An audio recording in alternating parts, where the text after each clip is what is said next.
자, 갑니다. 불교와 민간신앙 453쪽입니다. 빠르게 정리해보죠. 하지만 맨날 이황과 이의만 낼 수는 없잖아요. 출제자들이.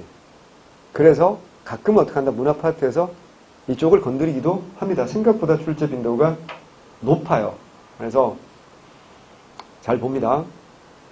자, 불교 정책은 크게 두 가지요. 보이세요? 하나는 뭐라고요? 억불이고요. 하나는 뭐라고요? 명매유지. 왜 그러겠어요? 15세기 조선은 양면성이죠. 무슨 국가인 건 맞는데, 성리학 국가인 건 맞는데, 얘기했잖아요. 관학파 흥구파들은 어떻게 한다 했어요? 성리학 이후에 부국강병이라든가 민생안정에 도움이 된다면 인정한다, 부정한다? 인정하는 측면이었죠. 그래서 온탕과 냉탕을 왔다 갔다 하는 겁니다. 제일 심한 사람이 세종이거든요. 봅시다. 불교 정책은 억불 정책, 태종과 세종대에 걸쳐 여러 종파와 교종과 선종 두 종파로 통합하고 그동안 사원이 보유하고 있던 막대한 토지와 노비를 국가가 회수하였고 유교 국가로서 인정을 다진 한편 몰수된 사원 재산은 집권 세력 경제 기반으로 확보되어 갑니다. 그런데도 불구하고 네버들러스 그럼에도 불구하고 사원에 대한 국가 통제는 강화했으나 사람들의 신화에 대한 욕구는 완전히 억제하지 못하여 민간 신앙으로 확고히 정착해 있었기 때문에 사회적 기반을 유지할 수 있어요. 이게 무슨 말이냐면 그냥 생각만 해보세요. 자, 성리학은 누가 받아들인 거야? 신사지. 신진사대부야. 그러면 잘 생각해봐요. 조선 초 15세기까지만 하더라도 그 남편이나 아들이 과거 시험을 준비하고 있지. 그럼 얘는 뭐 공부해야 돼? 성리학 공부해야 되는 거 맞지? 자, 부인이나 엄마는 뭐 할까? 같이 성리학 공부할 수 없지. 뭐 할까? 남편이나 아들이 성공을 기도하러 어디 갈까요? 절에 갑니다. 골 때리지. 남편은 불시잡변 쓰레기 말고 부처 개쓰레기 이루고 이 책을 열심히 공부하고 있는데 진짜 부인과 엄마는 둘이 손잡고 저리 가서 불공을 드리고 있대요. 우리 남편 성공해 주시고. 무슨 말이야? 우리나라 불교의 성격 중에 하나만 현세구복적 성격이잖아. 이게 공존한 게 몇 세기라고요? 15세기라고. 무슨 말이야? 그 왕실도 마찬가지야. 왕은 뭐라고요? 성리학을 열심히 공부한 사람인 거 맞지? 하지만 왕의 부인이야. 왕의 엄마는 또 뭐라고요? 절에 열심히 다니는 불심이 돈독한. 이럴 수가 있을까 없을까? 당연히 있다고요. 이게 공존할 수밖에 없는 거라고. 자, 억불정책 갑니다. 태조는 도첩제를 실시하여 승려가 되고자 하는 사람의 출가를 뭐한다? 제한합니다. 자, 도첩제는 뭐라고요? 승려 허가제입니다. 그러니까 도첩을 받아야지 뭐가 되는 거야? 승려가 되는 거야. 고려는 그게 아니라니. 고려는 불교를 장려하는 국가니까 머리 깎으면 스님이 될 수 있는 건데 이건 뭐야? 승려 허가제입니다. 그런데 태종은 사원을 정리하고요. 사원의 토지와 노비를 몰수하고 전국에 242개의 사원만을 인정했고요. 세종은 더 심하죠. 교단을 정리하면서 선종, 교종 두 종파에 모두 36개 절만 인정합니다. 그리고 승록사를 폐지합니다. 자, 승록사는 기억나요? 고려 태조 때부터 승록사에 대한 기록이 있어요. 하지만 정비한 건 당연히 언제일까? 광종 때일 것이고요. 세종 때 폐지됩니다. 승록사가 주로 하는 일은 뭐랬어요? 불교의 재반 사무를 담당하는데 뭐는 안 한다? 인사 업무를 담당하는 건 아니라 했어요. 무슨 말이냐면 국사와 왕사를 임명하는데 승록사가 임명한다. OX야. X야. 그건 말이 안 되지. 국사나 왕사, 대가 국사 임명한다. 원래 의차는 승통이었잖아요. 그지? 근데 대가 국사가 임명되잖아. 그건 누가 하는 거라고요? 왕이 하는 겁니다. 무슨 말인지 알겠죠? 국사, 왕사, 명예직 이런 것도 임명은 누가 하는 거야? 왕이 하는 거야. 인사권은 왕이 가지고. 승록사는 인사행정을 담당하는 건 아니다. 내가 이거 왜 자꾸 전년번에 또 얘기한 이거 기출문제 한번 나왔어요. 그래서 알아두시면 좋아요. 자주 출제되는 건 아니지만. 자, 성종 이후 사림의 적극적인 비판으로 불교는 점차 왕실에 무너져 산간 불교로 바뀌었고 또한 도첩제를 뭐한다? 폐지야. 야, 중요한 말이야. 도첩제, 자, 태조는 도첩제 실시하지. 불교 억압이지. 그럼 일반적으로 도첩제 폐지를 뭐라고요? 불교 억압의 반대말일 것 같잖아. 근데 도첩제 폐지는 뭐라고요? 불교 말살이야. 그걸 알아야 돼. 이거 혼자 공부하면 헷갈릴 수 있다니까. 도첩제 실시가 불교 억압이면 도첩제 폐지는 뭐야? 불교 인정해야 될 것 같잖아. 아니라고. 이제는 뭐라고요? 합법적으로 스님 될 수 없는 거야.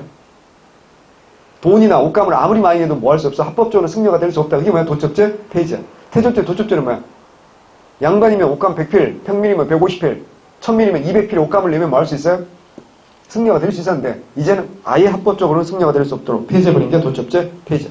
승려 계층의 존재 자체를 부정하는 거야. 하지만 경국대전에서 승가와 도첩제는 법전에서는 유지가 되었어요. 그리고 국가가 주지를 임명하면 통제하는 거죠. 중종 때 조광조를 필두로 하는 사림이 세력이 커지니까 승과 자체를 어떻게 한다고요? 폐지야. 자, 그러다가 그럼에도 불구하고 한쪽 라인은 명맥이 유지되죠. 태조는 무학대사가 왕사로 되어서 한양천도에 참여합니다. 이 왕사 국사제도는 태조 때만 있습니다. 세종은 내불당을 설치해서 불경을 가능하고 수양대군에 의해서 석보상제를 가능하도록 했다. 기억나죠? 외우셔야 됩니다. 수양이 뭐가 돼? 세조가 되지? 세조는 강경도감을 설치하고 불교 경전을 한글로 번역하여 가능하고 보급하는 등 적극적인 불교 진흥책을 폈고 일시적으로 불교가 중대기도 했으면 또한 월인 석보를 가능했다고 외우셔야 됩니다. 이것도 굉장히 중요하시고 요 문장 그대로 시험 문제 선택지로 나옵니다. 명종 때는 문정왕후의 지원 아래 일시적으로 승과가 부활하였고 다시 명종 때는 문정왕후의 지원 아래 일시적으로 승과가 부활한다 그랬지. 그럼 언제 승과가 폐지됐어야 되지? 언제 폐지돼? 경국대전에는 승과가 유지됐다니까. 언제 폐지돼? 금방 나왔자 바로 위에 조광조 중종 때 승과 폐지. 그걸 다시 어떻게 한다고요? 부활. 언제? 명종 때. 누구? 문정왕후. 얘기했잖아. 명종은 12살에 왕된다 그랬잖아. 문정왕후가 어떤 아줌마라고 여인천하에서 그 아줌마를 그랬잖아. 그리고 인종이 있었잖아. 중종의 큰아들 인종 어떻게 한다고요? 독살했다고 알려져 있는 독이 든 떡을 먹여가지고 죽였다고 알려져 있는 그 아줌마. 어떻게 한다고요? 그러니까 12살짜리 어린애기가 왕됐으니까 아줌마가 문정왕후가 실권 가지겠지. 이 아줌마의 남동생이 누구였어? 윤원형. 그렇지. 뭐라고? 소윤. 외워야 된다. 이런 거 나올 때 같이 연결해야 돼. 문정왕후의 남동생이 윤원형, 소윤이야. 그 소윤이 인종의 외삼촌 대윤, 윤임 세력을 뭐로 몰아서 죽인 거야? 전 왕이 외삼촌을 죽일 수 있는 방법이 뭐밖에 없어. 죄목이 무단횡단이나 노상방뇨 아니라 그랬잖아. 뭐겠어? 반역죄로 몰아 죽이잖아. 그게 무슨 사화라고? 을사사화라고. 그 을사사화 때 이현적이라는 사람이 살인을 보호해줘야 되는데 별다른 역할을 못해요. 그래서 내가 이현적 별로 안 좋아하는 거야. 진정 선배라면 어떻게 했어야 돼? 낯섰어야지. 그리고 뭐 지켜야 되지 않나? 아니 꼭 안 그렇게 살아도 돼. 안 그렇게 살아도 되는데 자기만을 위해서 산 사람이라면 굳이 존경할 이유도 없는 거지. 역사책 이름을 남길 이유도 없다고 생각해. 난 개인적으로 생각해. 그래서 난 이현적은 별로 안 좋아해. 우리 동네 사람임에도 불구하고. 자, 명종 때 문정왕후의 지원 아래 일시적으로 승과가 부활하고 승려, 보우가 중용되었다. 이 승려, 보우가 활동하던 절이 어디냐면 코엑스 앞에 있는 봉은사란 절입니다. 지금도 큰 절이잖아. 서울에서 제일 큰 절 아닙니까? 자, 그래서 중요한 말은 승과가 부활했다 그랬잖아. 그래서 서산대사라든가 사명대사 같은 인재들이 불교에서 이제 배출이 되는 거야. 이게 중요하지. 왜? 이게 명종이지. 명종 다음이 뭐야? 선조 아닙니까? 이때 배출된 인재들이 임진왜란 어떻게 한다? 활약하잖아. 서산대사, 사명대사, 뭐, 승병. 서산대사 뭐야? 휴정. 사명대사 뭐야? 유정. 승병. 활약하잖아. 외워야 됩니다. 그게 이제 나중에 불교 문화사에서 나오죠. 그래서 17세기 건축물이 뭐가 나와? 불교의 사회적 위상이 어떻게 높아졌지, 임진왜란을 계기로. 또 양반 지주의 경제적 성장을 보여주기 때문에 이들의 지원을 받아가지고 큰 절집들이 만들어져. 뭐라고? 법주사, 팔상전, 화엄사, 각항전, 금산사, 미륵전. 요 세 가지가 대표적인 몇 세기? 17세기의 대표적인 문화재, 건축물이거든요. 외우셔야 되거든요. 하지만 문정왕후 사후에 승과는 폐지됩니다. 그래서 이제 조선시대 승과가 이제 시행되지 않는 거지. 세조의 불교 정책 읽어보셔야 됩니다. 세종의 불교 정책. 딴 건 필요 없고, 두 가지를 외우면 돼. 첫 번째 뭐라고요? 교단을 정리했어요. 그래서 선교, 양종만 인정하는 거예요. 선교, 양종만 인정합니다. 그래서 36개만 남겼고요. 나머지는 다 없애는 거야. 그리고 뭐야? 내불당 같은 거 만들었다라는 거 외워두셔야 됩니다. 그러니까 두 가지 성격을 다 보여주었다는 거. 왠지는 지난번에 설명했으니까 넘어갑니다. 빨리 가죠. 그 다음에 도교와 민간신앙 다음 페이지입니다. 도교, 15세기 도교 역시 크게 위축되죠. 사원이 정리되고, 자, 도교 사원은 뭐라 했어? 도교 사원 두 글자로, 이슬람 사원은 모스크라고 한다 그랬어. 불교 사원은 절이라고, 사원이라고 한다 그랬어. 개신교 사원은 교회라고 한다 그랬고, 가톨릭 사원은 성당이라고 한다 그랬어. 어우, 주여. 도교 사원은 뭐라고? 도관, 주여. 고려 예종 때 무슨 궁이 최초로 만들어져? 복원궁. 오, 잘했어. 태용 잘해서 공부하고 있어. 핸드폰만 보는 게 아니었어. 공부를 하는 거야. 제철 행사가 국가의 권위를 높이는 점이 인정되어 소격서를 설치하고 외웁니다. 소격서. 참성단에서 1월 성신에 대한 제사 지내는 초제가 진행됐다. 제가 외웁니다. 소격서와 초제라는 단어 외워야 돼. 무슨 말이냐면 조선은 황제 국가가 아니라 뭐야? 제후 국가죠. 제후 국가인 조선은 자, 하늘의 제사 지낼 수 있어 없어? 없지? 야, 하늘의 제사 지낼 수 없으니까 뭐가 있는 거야? 사직단이 있는 거라 했잖아. 하늘의 제사 지내는 거 뭐라 했어? 원구단 또는 뭐야? 환구단이라고 했잖아. 기억나요? 하늘은 어떻게 생겼어? 둥글고 땅은 네모나다. 그래서 천원지방이잖아. 그래서 땅에 대한 제사, 토지신과 곡식신에 대한 제사, 이게 뭐라고요? 사직의 제사신이 뭐야? 사직단이야. 사직단은 가봤어요? 좌묘 우사할 때 사직단은 어떻게 된다고요? 네모나다고요. 황제에 대한 제사를 지내는 거 뭐야? 둥글지. 그래서 나중에 뭘 만들어? 원구단, 환구단 이런 거 만들잖아. 언제? 고종 황제가 1897년에. 그래서 1897년 10월 12일 날 환구단에서 뭐 한다고요? 그래, 대한제국을 선포하는 거잖아. 그때는 황제니까 뭐 한다고요? 이렇게 원구단, 환구단을 만들 수 있는 거고, 조선은 내내 뭐라고요? 토지신에만 제사 지내야 된다고. 무슨 학에서는, 성리학에서는 그렇다고. 근데 도교는 아니잖아. 도교에서는 어떻게 한다고요? 도교는 우주의 근본 원리가 하늘의 별자리를 통해서 구현된다고 보는 거야. 그래서 그 1월 성신에 대해서 만다고. 1월 성신이 뭐야? 1이 뭐야? 태양. 월은 뭐야? 달. 성은 뭐야? 별. 1월 성신에 대해서 뭐 한다고요? 제사를 지냈어. 하늘에 대한 제사를 지낼 수 있는 건 성리학으로는 제사를 못 지낸다고. 근데 도교적으로는 제사를 지낼 수 있다고. 그럼 15세기는 어때? 성리학 이후에 다른 사상을 어느 정도 인정하니까 도교의 제칠 행사가 있어 없어? 있다고. 그 하늘에 제사 지내는 행위를 뭐라고 한다? 초제라고 하는 거야. 이걸 맡아보던 관청이 뭐라고요? 소격서라고 하고, 그 소격서가 있던 동네를 뭐라고 할까? 소격동이라고 합니다. 종로구 소격동. 그래서 서태지의 가장 최근 앨범 제목도 소격동. 서태지 않아요? 너무 오래된 오빠야, 서태지. 그 오빠가 92년인가 앨범 냈지? 92년 맞나? 하여튼. 서태지 알아요, 소희? 서태지 알아요? 커서 알았어요. 예. 자, 모르셔도 됩니다. 예. 16세기 이후에 중종 때 조광조와 산임 세력이 등장하면서 소격서 폐지하는 등 성리학적 질서가 성립되어 도교는 위축되었다. 외우셔야 되죠? 소격서 폐지하는 게 누구라고요? 조광조. 얘기했잖아요. 조광조는 뭐야? 도학정치. 성리학 이후의 모든 건 다 뭐야? 이단으로 배척하는 거야. 그래서 인정할 수가 없는 거지. 그러니까 조광조는 뭐야? 승과도 뭐 한다? 폐지하지. 불교. 승과도 폐지하고 소격서 폐지하고. 조선 후기 도교는 심신의 연말을 위한 수련 도교가 널리 유행하기 시작하는데 특히 외란 전후 시기를 전해서 기근과 질병이 계속되면서 질병 치료의 수단으로 관심을 갖다. 뭐가? 도교가. 질병 치료의 수단으로. 도를 수양하면 이제 몸이 건강해지겠지. 신선들이 무슨 뭐 A형 독감 걸리고 그러진 않을 거 아니야. 도교에서 최고의 경제가 뭐야? 신선이야. 그러니까 신선술이잖아. 무슨 말인지 아시겠어요? 신선 나오면 도교입니다.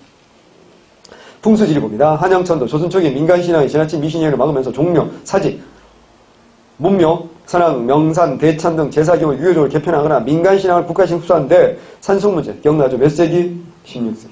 묘소를 잘 써야 한다는 풍수설 플러스 뭐라고? 양반들의 뭐야? 효사상. 풍수지리설 플러스 효사상이 합쳐지니까 뭐가 된다고요? 산속문제. 16세기. 지난번에 다 얘기했고요. 자, 민간신앙 봅니다. 단군신앙과 삼성사. 세종 때 평양에 단군사당을 건립합니다. 외웁니다. 명나라 사신이 참배하도록 가 있고, 명나라 사신 올 때 단군사당에 숭령전에 먼저 참배하고 난 다음에 옆에 기자사당에 숭인전에서 참배하도록 했고요. 황해도 9월산에는 환인, 환웅, 단군 세 분의 성인을 모신다. 그래서 뭐야? 삼성사를 국가적 성역으로 지정하고 정기적으로 제사를 지냅니다. 이걸 통해서 민족의식을 고취합니다. 이게 몇 세기니까 가능한 거야? 15세기니까 이렇게 가능했겠지.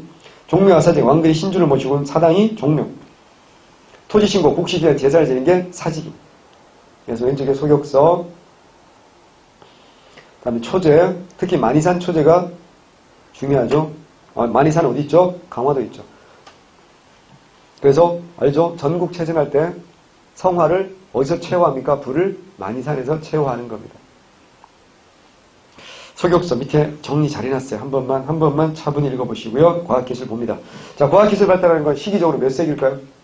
당연히 몇 세기요? 15세기. 왜? 과학기술은 성리학이 아니잖아. 그러니까 살인들은 어떻게 한다? 과학기술은 뭐라고요? 잡학이라고 해가지고 인정하지 않는다는 거예요. 그러니까 15세기 부국강병 민생안정에 도움이 된다라고 판단되면 관학파, 훈구파 계열은 인정을 하는 거죠. 어느 정도. 그래서 과학기술이 발달하는 거야. 여러 번 얘기하지만 장영실이 16세기도 있었겠지. 근데 16세기 장영실을 우리가 알지 못하는 거지. 왜? 과학기술을 천대하니까. 그는 평생 그냥 노벨을 살다 죽었을 거야.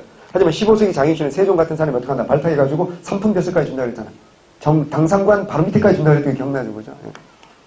천문학의 발달. 배경, 부국강병 민생안전. 기권증은 부국강병 민생안전을 위해 과학기술을 장려했고 이러한 여건 속에서 과학기술은 국가적 지원을 받아 크게 발전합니다. 전통문화 개선과 예를 문화수용. 우리나라의 전통의 문화를 개성하면서 서역과 중국의 과학기술 수용하여 훌륭한 업적을 남기는데 자, 구체적인 내용 나옵니다. 천체관절, 혼의, 간의 외웁니다.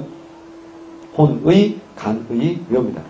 그러니까 경회로 위쪽에 간의대가 있고요. 뒤쪽으로 앞쪽에는 보루 각이 있었거든요. 그래서 혼의, 간이요. 외워야 돼. 혼의와 간의는 뭐 한다고요? 천체관측이요. 다시.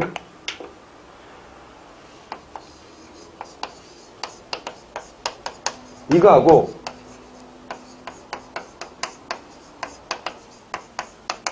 우리는 이걸 본 적도 없고 하기 때문에 이게 헷갈릴 수밖에 없겠지. 혼의, 간의, 나중에 이제 혼천의 이런 게 나오는데 이건 뭐라고요? 천문관측이야. 이건 뭘까? 요건 뭐 관측이라고요? 천문. 근데 인지 균형은 뭐 하는 거라고요? 토지 측량. 근데 출제자가 이걸 섞어가지고 헷갈리게 출제하면 우리는 어떡할까? 너무 잘 틀리겠지. 조심하라고. 그래서 이런 거 이거 함정을 팔 수 있다라는 걸 미리 대비를 해두셔야 문제를 풀 때 당황하지 않고 빠른 시간 안에 정확하게 풀어냅니다. 시간 측정 물시계인 자경로와 해시계인 앙부일부. 앙부일부는요, 해시계죠. 대궐뿐만 아니라 종로, 해정교, 여기는 종로 일가쯤인데요. 종묘 앞에도 설치해서 백성들도 이용할 수 있게 합니다. 백성들 시간을 봐야 될까요? 특히 자경로는 노비 출신 과학자 장영실이 제작한 것으로서 정밀기 장치인 자동 15장치를 갖춘 뛰어난 물시계였고 세종은 시계 덕후잖아. 휴대용 해시계 현주 1구와 천평 1구 제작. 앞에서도 한번 얘기했어요.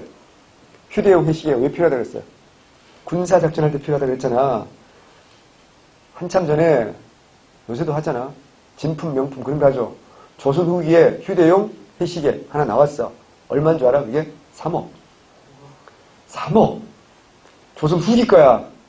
만약 세종 때 만든 해시계 현주 1구 천평 이런 거 있으면 어때? 최소 10억은 넘어가겠지. 집을 한번 뒤져봐. 평택 집에 가서 한번 뒤져봐. 혹시 모르잖아. 그거 발견하면 굳이 이거 할 필요 없지.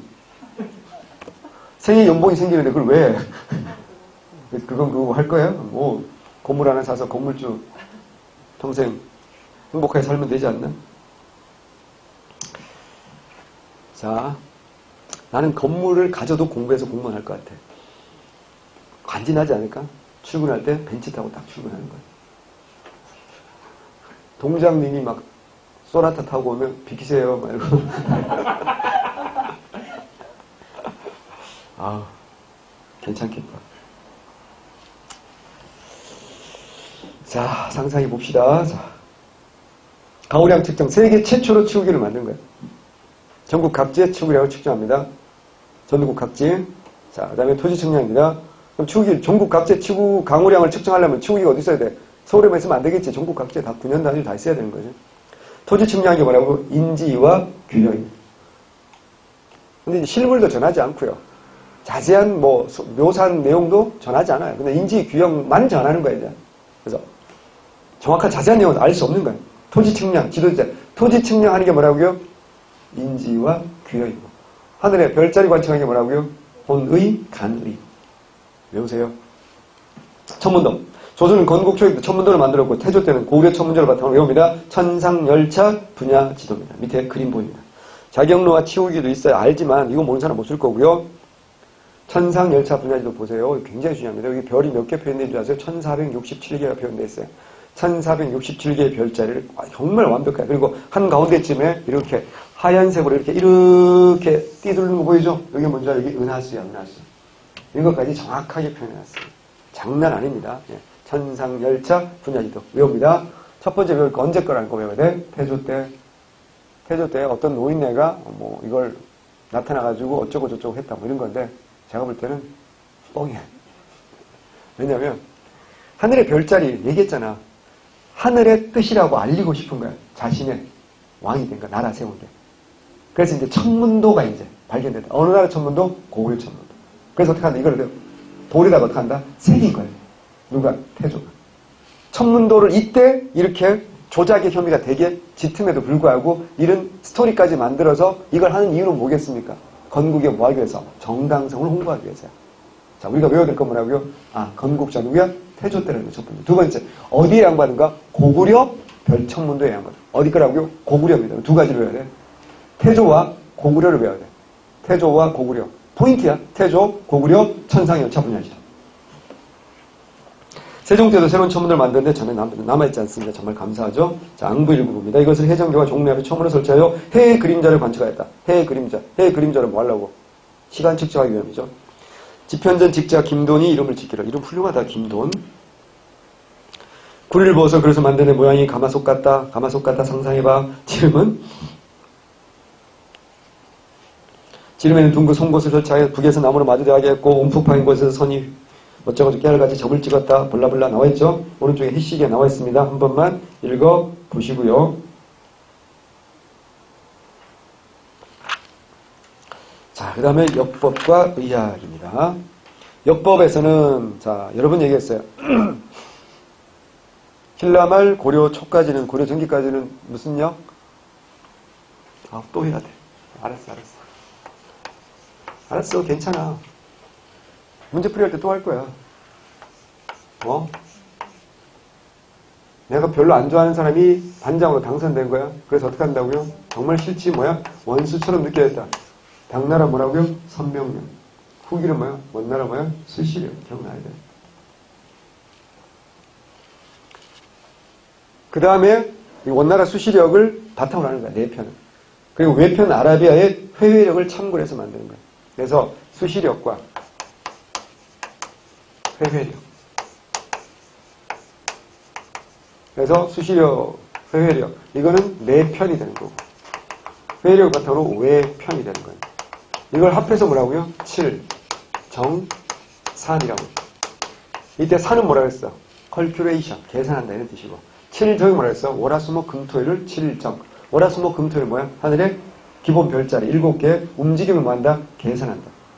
그럼 해와 달의 움직임을 계산해서 뭘 만들려고? 달력 만들려고 하는 거야. 그럼 이것도 뭐라고? 역법이야. 그러면 선명역, 수시력이잖아. 근데 우리 뭐라고 했어? 산이라고 했어. 여기도 뭐야? 성리학적 명분론이야. 황제가 만드는 건 뭐야? 력이야. 근데 우린 제후국가잖아. 그래서 뒤에 7정, 력이라고 못하고 뭐라고요? 한 등급을 낮춰가지고 7정, 산이라고 하는 거야. 이게 왜 중요하지?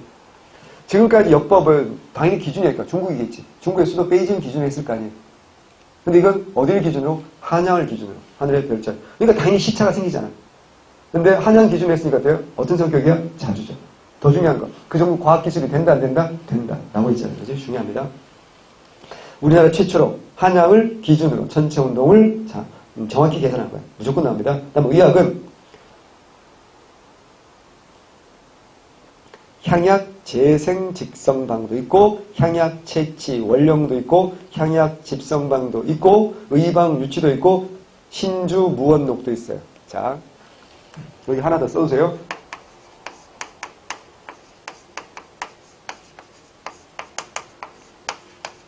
조선 초에 향약 재생 집성방이라는 것도 있어요.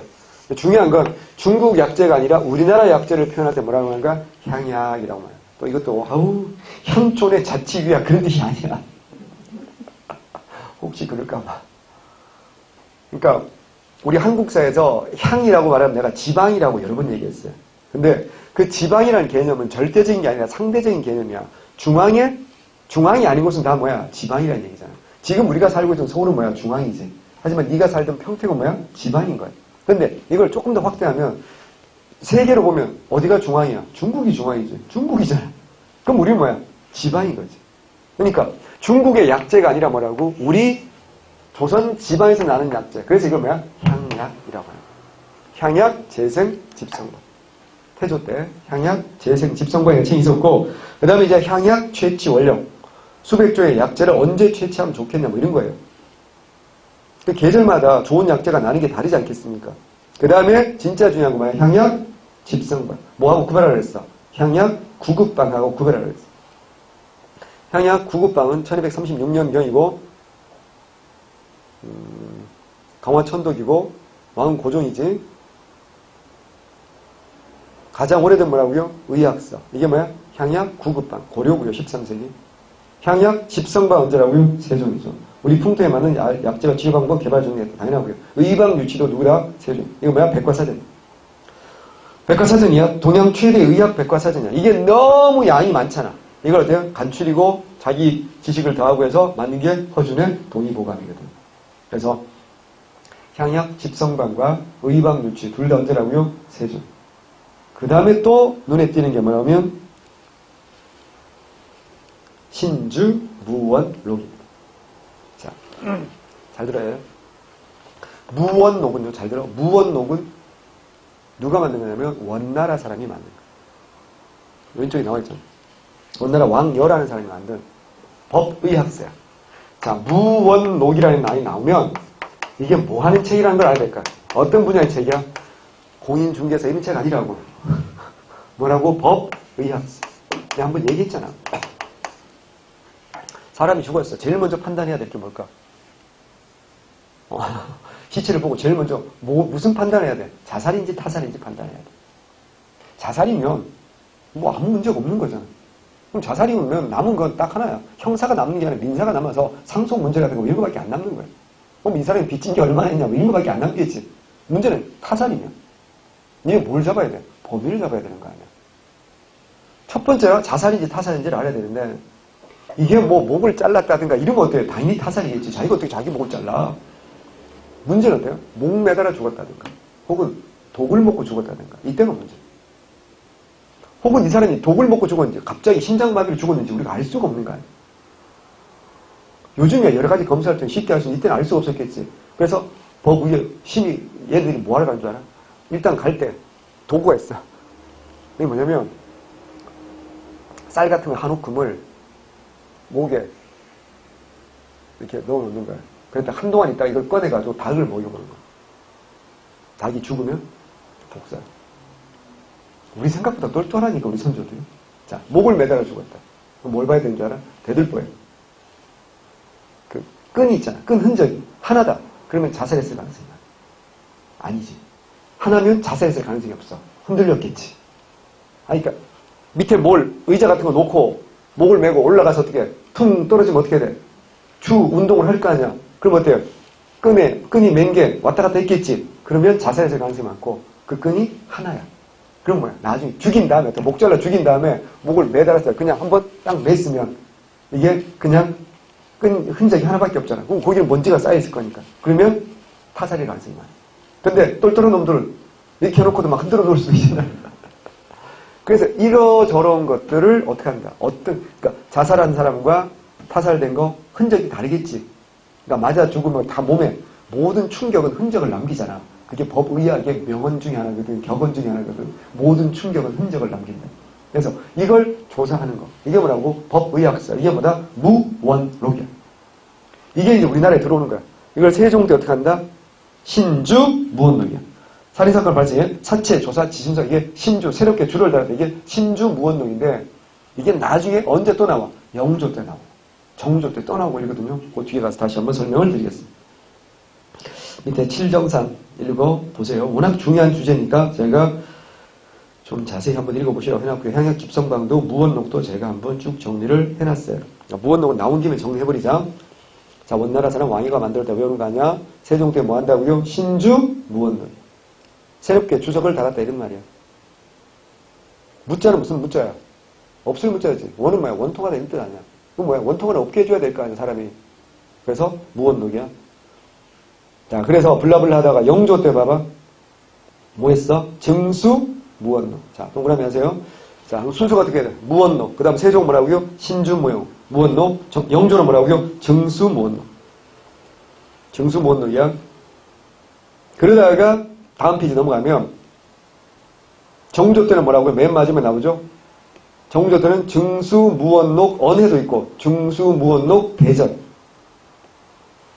무원록을 어때? 증보판을 발행한 거야. 그래서 증보판, 무원록. 그래서 뭐라고요? 증수, 무원록. 증수, 무원록, 언해. 언해는 뭐야? 한글로. 그 다음에 한글로 번역한 게 언해고요. 그 다음에 증수, 무원록, 대전. 이걸 또 보완한 거지. 그러니까 다시 순서가 뒤에 안 한다 이제. 원나라 사람이 지은 책이 뭐라고요? 무원록이야. 세종은 뭐라고요? 신주, 무원록. 그 다음에 영조는 뭐라고요? 증보판이 뭐지? 증수, 무원록이고. 그 다음에 증수, 무원록 뭐라고요? 언해. 그 다음에 증수, 무원록 뭐라고요? 대전. 자, 요거 누구라고요? 정조. 요거 누구라고요? 영조. 요거 누구라고요? 세종인데. 이 증수, 무원록을 기출문제에 보면 그냥 무원록이라고 출제해서 영조의 업적이다. OX야. 5로 나왔다. 기출문제. 그래서 그렇게 영조가 이거는 뭐라고? 형용사잖아. 형용사. 그러니까 이것도 그냥 뭐다? 무원록이다 라고 출제할 수도 있다고. 그래서 기출문제는 그렇게 나왔어요.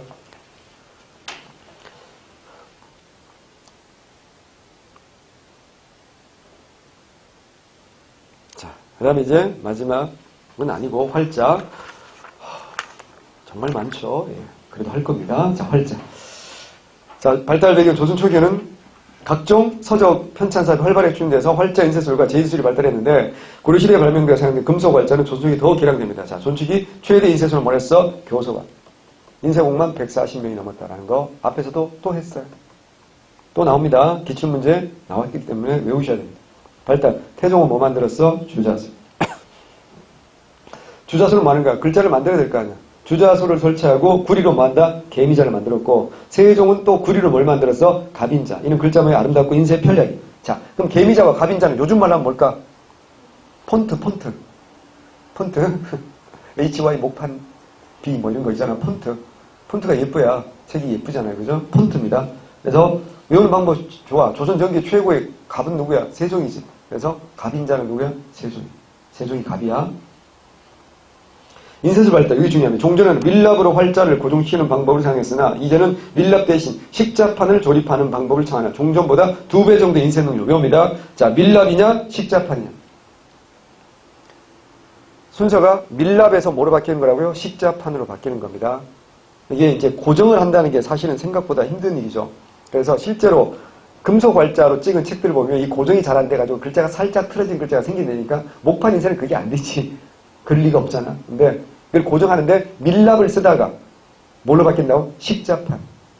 그러니까 쉽게 말하면 밀랍은 붙여야 되는 거지, 풀로. 근데 식자판은 어떻게 한다? 껴 맞추는 거지. 훨씬 더 어떻게 한다고요? 틀어지거나 하지 않고요. 인쇄 능률이 향상돼서 2배 이상. 다시 외웁니다. 밀랍에서 뭐로 바뀌는 거라고요? 식자판. 자, 2글자에서 3글자로 바뀌는 거야. 자, 밀랍에서 식자판. 언제라고요? 세종 때. 외웁니다. 제지술도 발달하는데 발달 배경 활자 인쇄술과 더불어 제지술도 발달해서 종이 생산량이 크게 늘어나는데 그래야지 인쇄술이 발달합니다. 조지서 못합니다. 태종이라고 쓰세요. 조지서 태종입니다. 태종.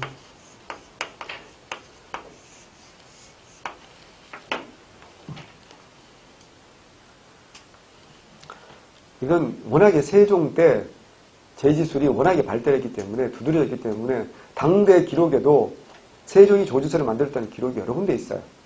근데 정확하게 만든 건 언제 만든 거야? 태종 때 만든 겁니다. 태종이 뭐 일단 조지서 만듭니다. 이거 오타예요. 종이를 전문적 생산으로 관청 태종 때 만들었고 조지서를 취하고 다양한 종이를 대량으로 생산합니다. 이게 당연히 많은 서적을 인쇄시키게 되는 얘기했잖아요. 서적을 인쇄술이 발달하면 종이 만드는 기술과 폰트 만드는 기술 그리고 이런 기술이 어떻게 한다? 종합 예술이어야 된다 그랬어요.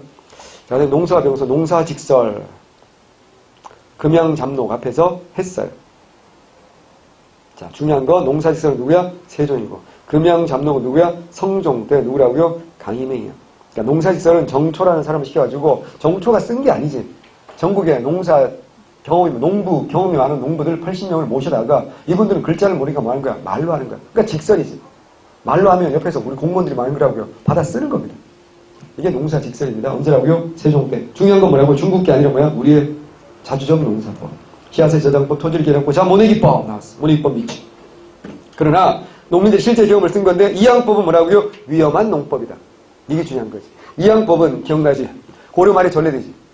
근데 조선 전기를 어떻게 한다고요? 전국 확산이야. 남부 일부 지역에. 남부 지역에 확산을 했지. 왜? 정부에서 뭐 어떻게 한다고 했어요?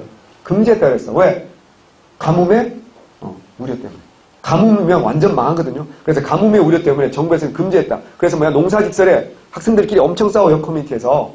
농사직설에 이항법에 관련 내용이 있냐 없냐. 아니 조선 정부에서 이걸 금지했는데 정부에서 출발한 책에서 이항법과 그런 게 있을 리가 없다. 뇌피셜이죠. 그건 뇌피셜이라고. 농사직설에는 이항법에 관련된 내용이 있다 없다? 있다. 그러나 뭐라고 소개했다? 위험한 농사법이라고 소개해놨다. 이게 정확한 표현입니다. 여기 우리나라 편찬 최초의 농서라서 중국 농업기술 수용하면서 우리 실정에 맞는 독자죠. 그래서 15세기 가장 자주적인 성격 보여주는 게 뭐라고요? 농사직설 외워야 돼. 또 하나 뭘까? 아까 봤던 뭐? 칠정사. 또 뭘까? 뒤에 나오는 서거정이 뭐야? 동문성. 요런 애들이 가장 어떤 성격 보여주는 거라고요? 자, 주, 저. 훈민정음 말할 것도 없고. 금영잡농법입니다. 성종 때 경기도 금영, 경기도 시흥이야. 농사를 직접 주면서 자신의 체험과 농민들과의 대화를 토대로 경지지방의 농사법을 정리하죠. 이게 누구라고요? 강희맹이죠. 그죠? 강희맹의 금양잡농입니다. 강희맹의 금양. 강희라는 뭐 했어? 고사, 관수도 그림 그렸지. 그 사람의 동생입니다. 강희맹. 이 농사시설이 없는 내용을 보완하는 차원이 아니라 소농경영에 적합한 기술과 품종을 정리, 보급해서 소농경제 안정에 비중을 두고자 저술했다. 그러니까 조선전기에는 양반들도 이런 데 관심이 있었다는 뜻입니다. 자, 농사직설. 다음 사료 나왔으니까 읽어보시고. 병서 봅니다. 병서. 편찬 배경. 조선 초기에는 국방력 강화하는 노력 일환으로 많은 병서를 만드는데 무기전술 맡아야지. 자, 주요병서, 진도, 진법서, 누구야? 정도전. 역대 병요라는 것도 있었고요. 중요한 건 총통등록 외웁니다. 총통등록 뭐라고요? 세종 때 화약무기와 제작과 그 사용 모르잖아. 총통. 총통이 뭘까요? 총통을 알죠? 천지, 현, 황 그러잖아. 천지총통, 지자총통. 어디서 배웠어? 어디서 봤어? 아, 불멸의 이순신할 때 봤잖아. 얘기했잖아. 총통 이게 뭐였어요? 대포였어. 대포. 사이즈에 따라서 천지, 현, 황 이렇게 사이즈가 크고 작고 이런 거거든요. 이게 있었기 때문에 얘기했잖아. 이순신이 잘 싸운 건 맞지만 훌륭한 사람인 건 맞지만 조선의 대포가 위력적이기 때문에 그리고 판옥선이 어때요? 크고 단단한 배였기 때문에 승리하는데 아주 중요한 원인이었다고 했잖아. 이거 세종 때 충통도 화약무기, 그 다음에 병장도서는 문종 때 군사훈련의 지침서, 이게 병장도설이고요. 문종 때라는 썰이 있고요. 한영호 선생은 성종 때 이걸 만들었다고 주장하기도 합니다. 그래서 이건 사실은 썰이 두 개예요. 병장도설은 문종 때냐 성종 때냐. 문제 내기 힘들죠. 자, 그 밑에 거 나옵니다. 총통등록 중에 제일 중요합니다. 총통등록. 그 다음에 동국, 이거는 동국통감 역사 쓰잖아. 오타야. 동국병감이에요. 동국병감. 병이니까 뭐야? 병법이겠지. 당연히 병법. 김종수 주자의 고조선도 고려 말까지 전쟁사 정리한 게 동국병감입니다. 자, 병장도서는 군사훈련의 지침서죠. 자, 이렇게 외웁시다. 제가 오타를 잘 만들었네요. 동국통감은 뭐라 그랬어요? 역사서지. 그럼 동국병감도 뭐겠어요? 역사서. 동국통감, 동국병감 다 뭐라고요? 역사서. 전쟁사 정리했어요. 그 다음에 병장도설은, 자, 제가 이걸 헷갈리게 출제했다고 기출문제에서 병장도설은 뭐야? 도자는 무슨 도자겠어? 그림 도자겠지? 그림으로 그래서 뭐 할까요? 칼을 어떻게 쓴다? 뭐 이런 거지. 그래서 군사훈련에 뭐라고요? 지침서. 이거 뭐라고? 그림으로 그려주는 게 훨씬 어때요? 시각적인 효과가 있으니까 훨씬 이해가 편하겠지? 자, 병장도설 할 때는 핵심 뭐야? 병자가 들어갔으니까 군사와 관련된 너무 잘할 수 있는 거고 돈은 그림이 들어갔다는 거예요. 그래서 군사훈련에 뭐라고요? 지침서는 뭐라고요? 병장도설이고 동국병감, 동국통감, 동국병감 이거 뭐라고요? 역사서예요. 고조선부터 고려 말까지의 전쟁사를 정리한 거. 이거 헷갈리게 해서 기출문제 나왔습니다. 정신 차리셔야 됩니다. 이런 문제 나오면 진짜 문제를 풀고 나면 정말 막 기분이 되게 나빠요. 이걸 살짝 헷갈리게 해서 내고 나면 맞는 것 같은데 그러면 안 되거든요. 그런 디테일에서 한 문제, 과목별로 한 문제씩만 맞추면 우리는 합격하는 거고요. 그런 거에서 밀리면요. 정말 짜증이 나거든요. 그리고 시험 문제를 인정할 수 없어요. 이런 찌질한 걸.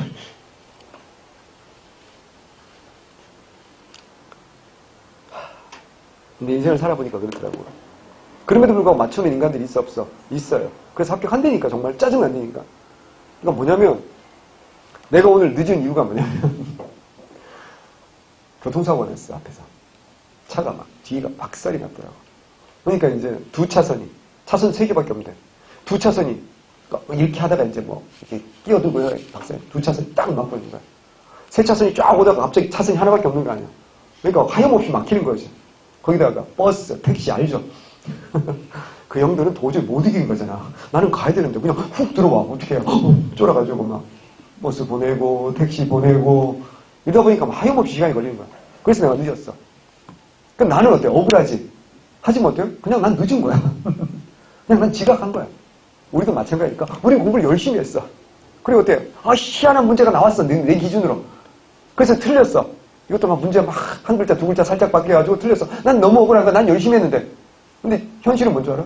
그걸 뚫고 합격하는 놈들이 있어. 그 현실이라는 거지. 그 실력이라는 거지. 그래서 아까 그거 하면서 여러분 생각이 났어. 기다리면서. 분명히 지각하면 내가 지각하면 욕하고 있을 텐데 아닌가 좋아하려나? 원래 그런 놈이니까 말이고. 그래서 오늘 또 늦게 마치겠구만. 그 어려움, 그러니까 나도 반성했다니까. 그래. 이런 게 일이 생길 수 있으니 어떡하나 좀 더 일찍 출발해야 되는 거지. 그래서 내가 반성했다니까. 문제는 그때뿐이지. 우리하고 비슷해요. 자, 다시 한번 병장도솔에서 핵심 외우는 방법을 설명해 드리는 거야. 도솔은 뭐야? 그림이야. 그러니까 군사훈련할 때 좋을 거라고요. 그림이 있으면. 그 다음에 동국통감. 아니고 동국병감이라고. 뭐라고 이건 역사서다. 무기제도 봅니다. 화약무기 최해상, 최무선 아들입니다. 태종때 관리를 특채돼서 화약무기 제조를 담당했죠. 화포도 개발합니다. 화포는 사정거리가 최대 1000부에 이르렀고요. 바퀴 달린 화차는 신기전 화살 100개를 잇따라 발사했어요. 다연장 로켓포죠. 신기전이라는 영화도 있었어요. 국뽕 쩔죠. 예. 병선도 제조합니다. 병선 제조 기술도 발달. 태종 때 거북선을 만든 거야. 물론 이제 그 뒤에 훨씬 더 개량해서 만들었겠지. 자꾸 날랜 비거 도선이라는 전투선도 만들었어. 자, 왼쪽에 동국병감 읽어보시고요. 오른쪽에 병장도설도 한번 밑에 읽어보시면 됩니다. 그 병장도설이 맨 마지막에 보세요. 진법을 개정한 게 병장도설인데 그 진법을 영조 때 다시 어떻게 한다고요? 병장도설로 이름 바꾼 거야. 영조 때. 1742년이고, 그리고 1749년에 또다시 속병장도설도 영조 때 만들어집니다. 그래서 나중에 책 공부하다 보면 알겠는데 앞으로 쏙쏙쏙 나오면 돼요. 속오레이, 속대전, 속병장도설, 쏙쏙쏙 나오면 말고요. 영조거든요. 여기 좋아요. 고마운 사람. 자, 건축과 예술을 봅니다. 건축 15세기. 15세기 뭐 할지 뻔해요. 수도 건설 사업 해야 되지 않을까? 수도 개성에서 어떻게 한다? 개경에서 어떻게 한다? 한양으로 왔지. 뭐 해야 돼? 제일 먼저 뭐 해야 돼? 궁궐 줘야 돼. 임금 살아야 될 거 아니야. 또 뭐 해야 돼? 보호해야 되니까 뭐야? 성문도 막아야 되고. 또 뭐 한다? 성문을 중심으로 성곽을 쌓아야 되지 않겠습니까? 그리고 뭐야? 관청 같은 거 만들어야지 공무원들이 근무할 거 아닙니까? 주로 이런 거 하는 겁니다. 그래서 조선 초기에는 사원 위주의 고리 건축과 달리 궁궐, 관아, 성문, 학교 등이 건축의 중심이에요. 이건 건축주의 신물에 따라서 크기와 장식 일정한 제약을 두는데 목적은 당연히 국왕이 권위를 높이고 신분지를 유지하는 거지. 주심포와 다포 형식 모두 이용됐으나 점차 뭐야? 다포 형식이 일반적이에요. 기억나죠? 고려는 주로 뭐였어요? 주심포였어. 주심포. 뭐 있었어? 안동에 있는 봉정사, 극락전, 부석사, 무량수전, 수덕사, 대웅전. 무슨 포? 주심포 외워야 된다. 다포는 뭐야? 성불사, 응진전, 서광사, 응진전 이런 것들. 자, 그 다음에 주요 건축물 보다 궁궐 건축 초기에 도성을 건하고 경복궁, 그 다음 뭐라고? 창덕궁, 그 다음에 창경궁. 자, 외웁니다. 순서도 나오죠, 순서. 다시 순서 외우는 방법. 제일 먼저 경복궁이라는 거 모르면 한국 성문을 1도 안 한 거지. 기억나죠? 거기서 무슨 난이 있다고 그랬어? 왕자의 난이죠.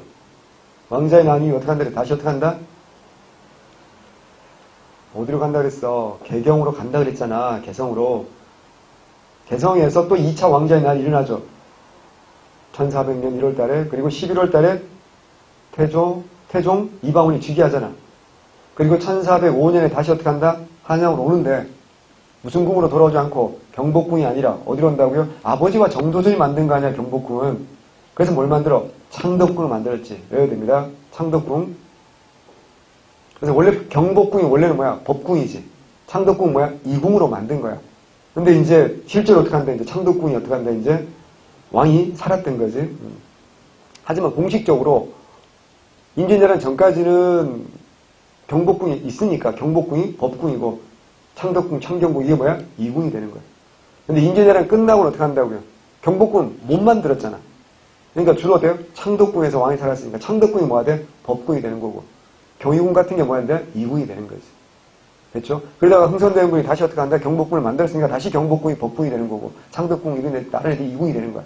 그랬다가 대한제국은 다 달랐지. 대한제국은 무슨 궁? 덕수궁. 고종은 덕수궁. 경운궁을 뭐 한다? 정궁. 법궁으로 삼았다. 다시. 그래서 이제 첫 번째가 뭐라고요? 경복궁이고 두 번째 뭐라고요? 창덕궁이지. 그게 언제라고요? 태종 때야. 그다음 세 번째가 뭐라고요?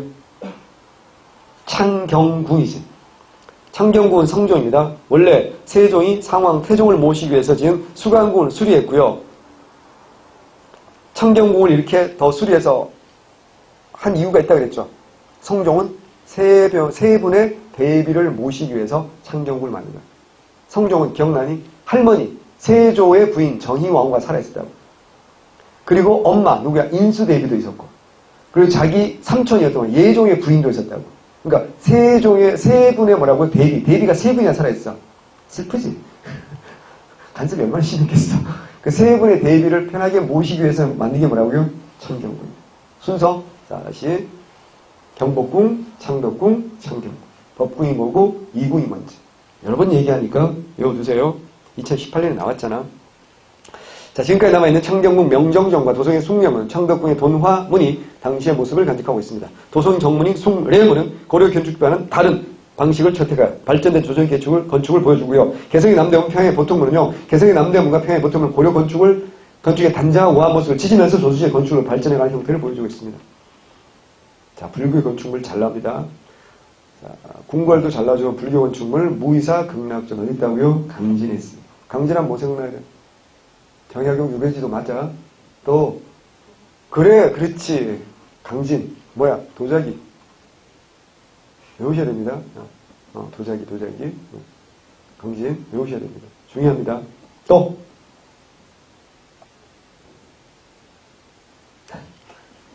백년결사 수선결사 수선산 어디야? 순천 송광사였고 백년결사 어디라고요? 강진의 만덕사. 그 땡벌만 생각났어.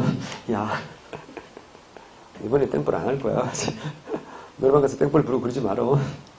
검박음악 검소하고 소박하다는 뜻이지. 검소하고 소박한 단정한 특징 외웁니다. 팔만대장을 보관한 해인사 장경판전은요.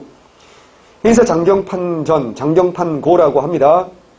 당시 과학기술을 집약하고 있으며 세조 때 대리석으로 만든 원각사지 십중사답이 이 시기에서 대표적이다. 그러면 해인사 장경판전은 언제 만들어진지 정확히 알 수 없어요. 세조 때 수리 기록만 있거든요. 그러니까 세조 때 만들었을 수도 있고 그 전에 만들었을 수도 있는 거야. 그러니까 몇 세기인 건 확실한 거야. 15세기인 건 확실한 건데 정확히 언제인지는 몰라요. 그래서 그냥 15세기가 외우면 되는 거고 세조는 뭐야? 호불대왕 그랬잖아.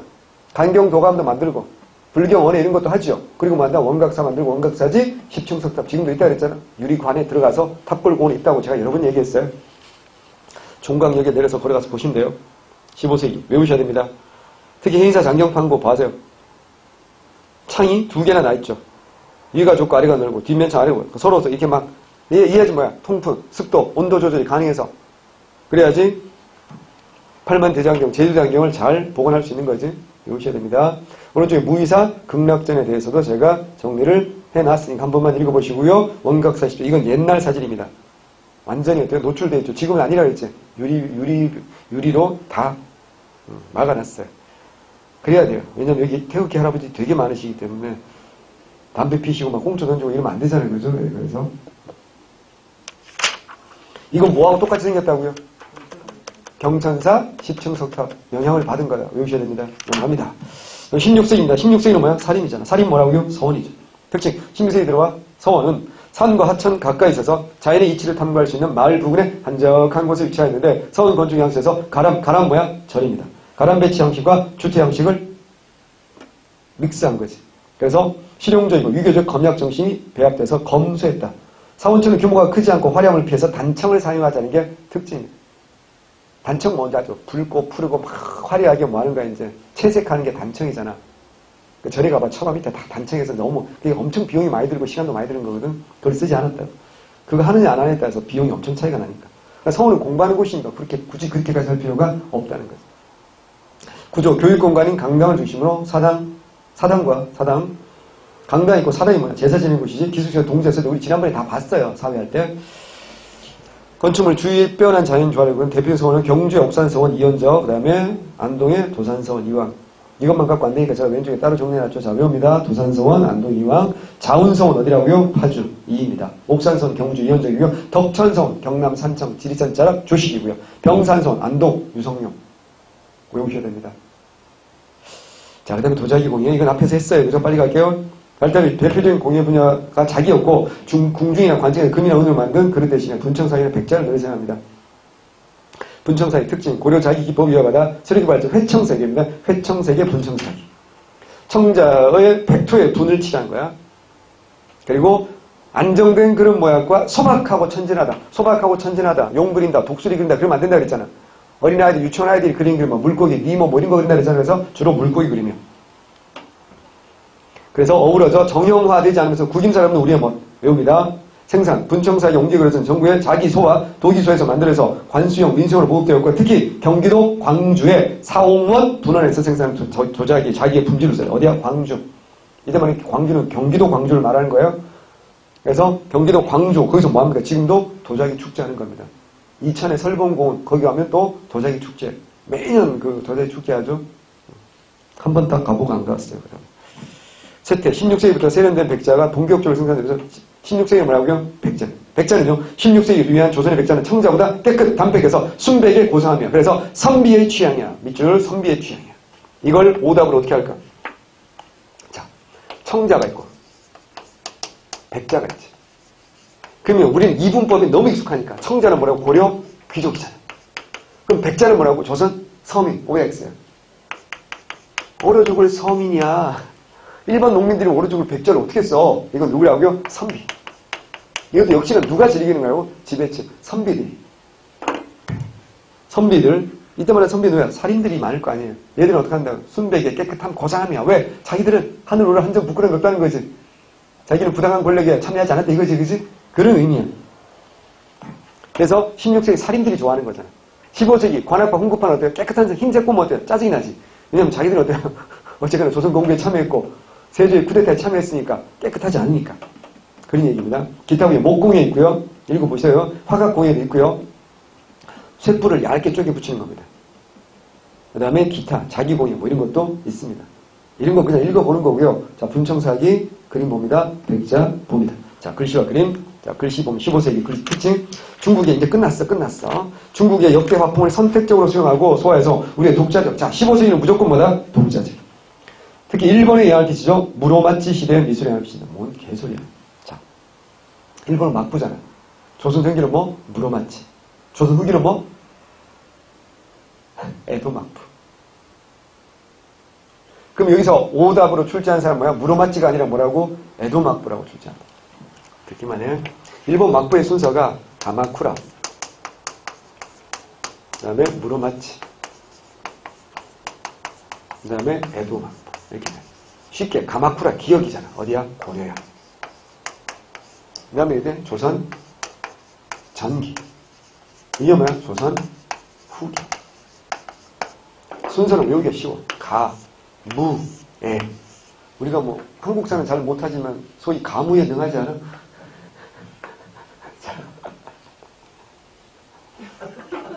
소위 노래방 가면 막 걸그룹 아니야? 뚜루뚜루뚜루 뭐 이거 하잖아.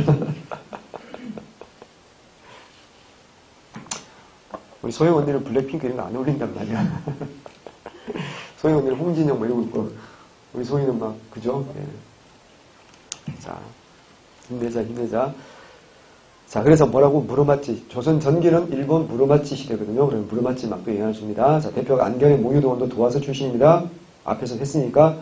자연스러운 현실 세계가 환상적 이상 세계. 현실 세계와 이상 세계. 그래서 왼쪽은 현실 세계, 오른쪽으로 가면서 이상 세계. 이상 세계가 뭐라고요? 도교 이상 세계. 도교 이상 세계는 뭐야? 복숭아 꽃이 피었다 막 무릉도. 그래서 막 이걸 꿈으로 꿨고. 이걸 꿈꾼 사람은 안평대원이고 그림을 그린 사람은 안견이다 라는 거죠. 일본에 전합니다. 강의하는 문인화가죠. 고사, 관수도 간결하고 과감한 필치로 인물의 내면 세계를 느낄 수 있게 표현했다. 밑에 고사, 관수도 한번 보세요. 어떤 느낌이 들어요? 대단히 고민스럽다는 느낌 들지 않아요? 점심을 너무 많이 먹고 자고 있는 건가요? 아니라고요. 엄청 고민스럽다고요. 왜 고민스러운지 아세요? 이 사람이 제일 친했던 사람이 성산문이에요. 성산문이니까 어떻게 성산문이 어떻게 사육신은 어때요? 죽었잖아. 너무 친하니까 어때요? 이 사람도 어때요? 혐의를 받았겠지 당연히. 근데 어때요? 이 사람은 어때요? 성산문도 얘는 나는 친하긴 하지만 얘랑은 하지 않았다. 얘는 워낙 똑똑한 인재니까 세조한테 이 사람을 써라. 이랬어요. 그래서 이 사람은 화를 면한 거. 그러고 나면 어때요? 인생 무상 막 현실에서 멀어지고 싶지 않을까? 뭐 이런 모습을 자기 스스로 이 엎어져 있는 선비가 자기 같아. 우리가 보기에 대머리 아저씨가 점심 먹고 엎어져 자고 있는 그런 그림 같지만 전문가들은 간결하고 호방한 필치로 자연 속에 파묻혀 뭐 이렇게 이걸 인간의 내면 세계를 그린 걸작이다. 뭐 이렇게 우깁니다. 예. 우리가 뭘 알겠어. 우리 그림 모르니까. 중요한 건 둘 다 몇 세기라고요? 15세기라는 거 외우시면 됩니다. 넘어갑니다. 16세기 시험 잘 나옵니다. 15세 전통을 토대로 다양한 화풍인데요. 강한 필체의 산수화를 이어가면서도 선비들의 전시세계. 선비들의 전시세계 뭐야? 성인 그러면 너무 안 되니까. 너무 교만하니까 뭐요? 사군자죠. 뭐 매란 국주. 자, 이암은 댕댕이 냥이들 엄청 그렸어요. 이암. 외우세요. 이암은 고려 때도 있었죠. 아, 농상지교 수입했고 송설제 글씨 잘 썼던 사람 이암 기억나잖아. 내가 많이 아픈 이름이라고. 조선에도 있어. 이암 많이 아프니까 누굴 좋아할까? 사람보다는 개나 고양이를 좋아하지. 신사임당 풀과 벌레를 소박하고 섬세하게 신사임당 이상자 시험 잘 나오는 사람입니다. 이 사람 노비 출신이에요. 노비 출신인데 능력 있는 바다 화원에 발탁되어서 색다른 부대의 그림으로 명성해줬고 특히 송하 보월떡 밑에 그림 한번 봐봐. 소나무가 바위 틈에서 뿌리를 내리고 있어요. 그것도 어때요? 절벽이야. 누굴 보여주는 거야? 자기겠지. 얼마나 힘든가. 힘들게 생명을 이어가는 거 보여주는 거 아니야. 노비 출신에서 얼마나 힘들겠어요. 이게 만약 이상자의 송하 보월떡이고요. 그 다음에 삼절이라 해서 세 가지를 아주 잘했다가 삼절입니다. 황집중은 집중해서 포도를 잘 그렸고요. 이정은 뭐야? 대나무를. 어몽룡은 매화입니다. 월매도. 고매한 정치세계 생명의 표현하고 중요합니다. 자, 송화볼도 이상자 이거 오탑니다. 목죽이 아니라 뭐야? 묵죽도. 검을 묵잖아. 우리 근묵자 흙 그러잖아. 묵으로 대나무를 그렸다. 검은 대나무 묵죽입니다. 묵죽. 월매도 이런 거 전부 다 몇 세기라고 해요? 근데 16세기입니다. 요거 3개 놓고 딴 거 하나 섞어가지고 18세기 그림 섞어가지고 오답으로 내기도 합니다. 자, 그러면 서예입니다. 양반은 누구나 터도 필수 교양이기 때문에 서예가들이 많이 나오는데 안평대군 글씨 잘 썼어요. 송설제 봐봐. 고려 말은 뭐야? 송술제라. 송술 따르면서도 독자적인 글씨고요. 양상은 왕이지체고요. 자, 외울 사람 누구야? 한석봉이겠지. 한호, 한석봉. 왕이지체 우리 고유의 예술성을 가미하여 단정하면서도 건실한 석봉체. 명예본을 외교문서에서 중국의 이름이 알려졌고 천자문은 널리 보급되어 일반인도 석봉체를 많이 따라 쓰겠다. 우리가 일반적으로 집에 있는 천자문체는 누구 체야? 석봉체라고 보시면 돼요. 그가 외교문서를 쓸 때 어떻게 한대요? 그 석봉체 한번 보세요. 이게 사람이 쓴 것 같아? 이거 프린트로 뽑아낸 것 같잖아요. 그래서 외교문서를 써서 명나라 사람도 이걸 보고 내용보다는 글씨를 보는 거야. 와, 짱이다. 어떻게 인간이 이런 글씨를 쓸 수가 있나? 이래가지고 널리 알려집니다. 그리고 임진왜란이 터지는 거야. 내가 한번 얘기했을 텐데. 임진왜란이 터졌는데 명나라 사신이 왔다 갔다 할 거 아니에요. 그러면 우리가 뭘 줘야 돼? 선물 줘야 되는데. 전쟁터에 선물 줄 게 어디 있어? 나라가 거진데. 근데 명나라 사신들이 그 먼 길을 왔다 가면서도 뭐 술, 뭐 선물 이런 거 안 줘도 딱 하나 주면 입이 찢어져서 갔어요. 뭐야? 한석봉의 글씨. 왜냐하면 이미 중국 명나라에서도 한석봉의 글씨가 최고의 명필로 인정받았기 때문에 이걸 가져가면 엄청 명예롭기도 하고 이걸 중고나라에 팔면 옥션에 팔면 비싸게 팔 수도 있고 아 진짜 그래가지고 한석봉은 명나라 사신 온다 그러면 또 시작이 써야 돼. 그래서 당시 조선 최고의 레이저 프린터가 바로 한석봉이었다. 라고 할 수 있습니다. 써놓으세요. 레이저 프린터. 한석봉. 그래서 선조가 너무 고마워가지고 한석봉한테 이 사람은 문과 학자가 아니야. 그냥 기능인이잖아. 글씨만 잘 쓴 사람이거든. 근데 가평군수, 청평군수를 시켜줬어요. 그러니까 그게 쉬운 일이 아니잖아요. 그죠? 근데 그렇게 했는데 평생 레이저 프린터가 행정을 잘하기는 힘들었겠지. 그래서 오래 하지는 못합니다. 어쨌거나 한석봉은 그런 히스토리를 가지고 있어요. 자, 문학 15세기 문학은요. 성종의 명으로 서거정이 뭐한다? 동문선 외웁니다. 신라부터 조선까지 시문을 뽑아서 만든 500인에 달하는 4,302편. 이건 앞에 설명 한번 했어요.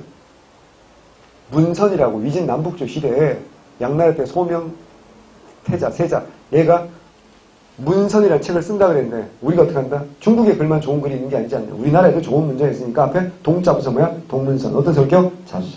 그래서 동문선 서문이 시험에 굉장히 잘합니다. 그래서 동문선 중요하니까 오른쪽에 날개도 정리해놨고 그리고 사료로도 서문도 정리했죠. 읽어볼게요. 전하께서는 신서거정등에게 명예 서거정입니다. 제가의 작품을 뽑아 한지를 만들겠습니다. 저희들은 전하의 위촉을 받아 삼국시대부터 지금까지 사부, 시문 여러 문체를 수집하여 이중 문장과 이치가 순정하여 교화에 도움이 되는 것을 주장하며 130편 올립니다. 특히 이게 중요해요. 이것은 곧 우리나라의 문이 송원의 글이 아니고 한당의 글도 아니고 우리나라의 글이다. 어떤 성격이야? 딱 보이지 뭐야? 자주자. 그래서 시험 나온 거. 다시 본문 갑니다. 설화문학. 김시슬의 뭐야? 금오신화. 그 다음에 이런 건 국어 시간에 배울 거니까 자세히 설명하지 않아요. 최초 한문 소설이죠. 배우지 않습니다. 금오신화는 아시죠? 이런 걸 옴니버스식 구성이라고 하지 않나요? 단편이 여러 개 나오는 거잖아. 이생규장전, 이생이라는 아저씨가 담장하늘 엿보다 만복사, 저포기, 만복사라는 절에서 부처님과 저포놀이, 뭐 주사위놀이 이런 거 해서 이겨가지고 죽은 부인을 다시 본다 뭐 이런 거 아니에요? 맞죠? 국어 시간에 배우잖아. 나만 배웠니? 우리 서로 다른 종국을 가지고 있니?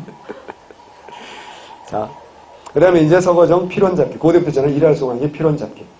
자, 시조문학 김종성. 작품은 나무 끝에 울고 명호는 눈 속에 찬데 아시죠? 예. 긴 파람 큰 한 소리에 거칠 것이 없어라. 육진 개척한 패기를 보여주는 거잖아. 그 다음에 남이. 남이는 20대에 병조판서가 됐어요. 어마어마하죠. 그래서 아시죠? 백두산성 마도진. 백두산성 마도진 두만강수 음마무 남아이신 미평국이면 후세 수칭 대장불이요. 백두산의 바위를 칼을 갈아서 다 없애는 거야. 그게 백두산성 마도진이야. 두만강수 음마무 두만강의 물을 말을 먹여서 다 없애는 거야. 패기 쩔지 않니? 20대. 남자 20살에 남아이신 미평국 남자 20살에 국가를 편안하게 하지 못하면 후세 수칭 대장부 후세 누가 대장부라고 칭하겠느냐 라는 시조를 지었어. 근데 정말 패기 쩌는데 간신히 유자관이가 미평국을 미득국이라고 글자 한 글자 바꾸는 거지. 미득국이 되면 이게 막 남자 20살에 나라를 얻지 못하면 이거 뭐가 되는 거야? 반역이 되는 거야. 그래서 죽은 사람이지. 남이 장군. 그래서 억울하게 죽었잖아. 남이가 20대 젊은 나이에. 그래서 원혼이 어때요? 제일 세겠지. 그래서 우리나라 무당들이 제일 좋아하는 사람 중에 한 사람이 남이야. 자기가 남이를 모신다고 해요. 관우 모시는 애들, 남이, 그리고 또 최영 모시는 무당들이 또 그렇게 많아. 신발이 세다고. 기가 세다고. 그거 아닌 애들은 애기 동자 모시고 뭐 그런 거거든. 자, 그 다음에 이거 15세기를 알아야 돼. 그 다음에 유교적 충돌, 길제와 원천성. 알죠? 그 유명한 500년 도읍지를 필마로 돌아다니 산천은 의구하되 인적은 간데 없네. 어즈버 태평연월이 꿈이런가 하느라. 그러면 500년 도읍지가 뭐겠어? 개경이지, 개경. 국어 시간에 그런 거 안 배워요? 아직 고전문학은 안 배웠어요? 국가직에는 고전문학 안 나오죠? 네, 나왔죠? 서울시에 나오잖아. 아직은 안 한다 이거지? 그 다음에 악장 앞에서 했죠, 그죠? 용비어천가, 오랜천가 다 했으니까 됐고, 동문서 읽어봤으니까 됐고, 시조문학 밑에 다 나와있으니까, 다 나와있고, 괜히 내가 외웠네. 자, 그 다음에 넘어갑니다. 마지막 16세기는 한문학이죠. 사림들은 경학에 칭하죠. 경학, 이겠죠. 이게 경전. 한문학을 세트했으나 작가가 다양해지면서 시조, 가사, 폐설, 소설, 장르가 다양해집니다. 자, 설화문학. 사림의 문학 테두리 부산도 있었는데 성현의 용제총학. 고려부터 성종까지 민간 풍속, 문물, 제도, 종교, 문화 이런 걸 정리하기도 합니다. 시조, 황진이. 그 다음에 윤선도, 오우가. 이거 국어 시간에 다 배우니까 친구가 다 쓰시는데 뭐 친구 어떤 애요? 뭐 달, 물, 뭐 바위. 무슨 뜻이야? 한마디로 왕따했다는 뜻이에요. 어부사시사, 지국총어사 이런 거 있죠. 그죠? 예. 윤선도는요. 그 전라도 유일한 남인입니다. 그래서 정약용이 외갓집이기도 합니다. 해남 윤씨거든요. 엄청 부자예요. 어마어마한 재벌집입니다. 그래서 정약용이요, 강진으로 유배간 게 진짜 운이 좋았던 거예요. 원래는 1차에서 포항 장기로 유배간데 그랬으면 책을 못 써요. 그런데 자기 외갓집이 있는 해남 강진으로 갔잖아, 유배. 그러니까 어떻게, 자기 외갓집이 어마어마한 부자지. 자기가 필요한 모든 책을 어떻게 한다고요? 다 가져다 볼 수 있습니다. 책을 쓴다니까 혼자서 뇌피셜로 나오는 게 아니잖아. 자료가 필요할 거 아니야. 그리고 밑에 제자들이 엄청 많아요. 그 제자들이 어떻게 한다고요? 정약용은 누워가지고 얘기하면 어디 찾아봐라 그러면 찾아보고요. 써라 그러면 쓰고요. 책 찍어라 그러면 찍고요. 이래서 한 거야. 혼자서 한 게 절대 아니에요. 그렇게 생각하시면 안 돼요. 정약용 때 나중에 시간 나면 다시 한번 얘기할게요. 그 다음에 가사문학은 누구야? 송순. 그리고 정철. 다 필요 없고. 원탑 누구야? 정철. 관동별고, 사미인고, 송미인고. 밑에 나와있으니까 읽어보시고요. 황진이 시조 멋집니다. 동짓달 기나긴 밤을 한 허리를 보여내요. 배워내는 거지. 춘풍 이불 아래 서리서리 넣었다가 어른 미 오신 날 밤에 얻은 구비구표를 뭐야? 동짓달 혼자 자니까 너무 긴 거야 밤이. 우리도 그렇잖아. 너무 길잖아 밤이. 아니지. 우린 짧지. 공부를 열심히 했는데 잠잘 시간에 잡으니까 아침에 알람 소리 막 못 일어나잖아. 왜? 밤이 늦게 자니까. 이걸 허리를 베내서 저금을 하는 거야. 춘풍 이불 속에 넣었다가 어른님이 누구야? 얼다 사랑하다잖아. 고로 사랑하는 사람이 오신 밤이 어떻게 한다? 밤이 짧잖아. 그래서 어떻게 한다고요? 미리 저금했던 밤을 널리 구비구비 펴리라. 이 정도면 시간을 그 마음 두고 움직일 수 있는 사람이죠. 그랬으면 좋겠다라는 거 얼마나 문학적이야. 공감이 되세요? 연애를 해봤으면 공감이 될 텐데. 자, 그러지 않나? 혼자 있는 시간은 되게 막 지루하고 길지만 사랑하는 사람하고 있으면 어때요? 정말 시간이 순삭 막 지나가지 않나? 아니구나. 헤어질 때 기억만 있구나. 너무 지겨웠어. 자, 음악과 무용, 음악 특징. 조선시대 음악은 백성을 교화하는 수단이에요. 국가 각종 의례에서 밀접한 관리했습니다. 여러분 조선시대 선비들 음악을 굉장히 중요시합니다. 국가에서도요. 잘 보세요.